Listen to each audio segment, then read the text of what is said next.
Tapi tu lah, secanggih-canggih AI pun, dia macam benda tu dia terbawa-bawa juga dekat alam pekerjaan. Oh, kau dah ada benda ni, paling senang.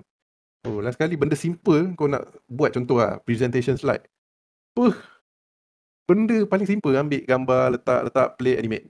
Ini, okay, aku ambil ChatGPT, faham. Last sekali apa-apa ayat-ayat yang keluar kat ChatGPT, ini lah promo ni, padahal tak kena mengena pun dengan promo bulan ni. Contoh lah, aku nak meluahkan apa yang budak-budak office buat lah.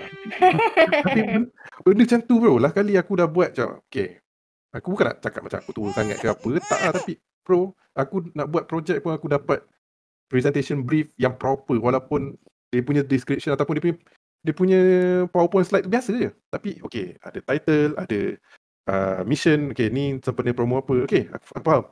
Ini kau bagi gambar sekelepuk, kan, ayat pun tak betul, ini pun tak betul, ni pun tak ada kena-mena dengan kita punya produk. Benda je. Memang lah, nak cepat, nak senang kan, tapi dia orang nak buat lah. tapi tak proofread. Come on, if you want to nak tipu betul-betul lah sikit. Kau nak tipu, boleh je nak tipu, tapi effort. you know, at least effort lah. Ni jadi malas gila tu aku. Buat orang malas pun. Tu yang keluar bendera Malaysia hancur, keluar bendera China hancur semua kan. Dah lah malas, lepas tu tipu. Tipu dengan malas. Itu pasal tipu kantoi kan.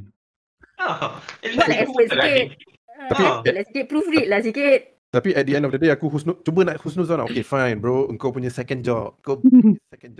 Tapi kalau macam ni gaya, engkau punya attitude, datang kerja, nak senang je, memanjang. Susah. Kau dekat meeting kau boleh lah mengulang-ulang. Tapi kau rasa orang-orang yang dah ada experience, orang tu tak tahu ke kau tengah mengulang-ulang, nak pusing-pusing cerita. Come on lah bro. Aku macam, sampai satu tahap tu aku cakap, okay, siap, aku dah tak deal dengan dia, aku deal dengan dia punya superior. Cakap, kalau next time dia bagi benda ni dekat aku, tak layan. Saya aku memang tak layan. Aku suruh designer lain yang buat. Benda-benda macam tu lah. Effort, bagilah effort sikit. Kan aku punya pekerjaan ni cak ayam. Kau nak gambar macam ni, petik jari dapat juga bro. As a designer. Bukan bagi sekadar, nah campak, nah. Memanglah benda-benda AI ni untuk memudahkan kerja, tapi it's supposed to be a supplement. Dia supplement dia bukannya benda yang kau kena ambil bulat-bulat. Betul. It's just supposed to help you, inspire you maybe, orang tu kan. But not just, take it as is. Okay, this tak boleh lah macam tu. Betul. Macam contoh video kita. Okay lah, ada certain parts aku minta tolong AI. Tapi at the end of the day, kau tengok dari petang sampai ke malam kot kita cuba buat kerja. Luar hati. Walaupun kita orang pakai AI, tapi kita orang pakai AI berpada-pada dan AI yang disengajakan.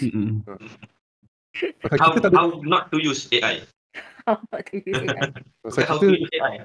Kita tak ada bajet, tapi kita cuba sedaya upaya untuk memenuhi apa yang ada dalam cerita tu.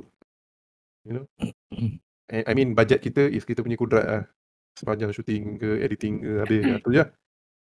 Tapi tak ada lah sampai macam, masuk ChatGPT, prompt, tolong buat aku video macam ni. Bapak ChatGPT pun. Kau subscribe kat aku tak? Tersilap 2-3 kali prompt tu, terus dia cakap, okay bro, see you tomorrow.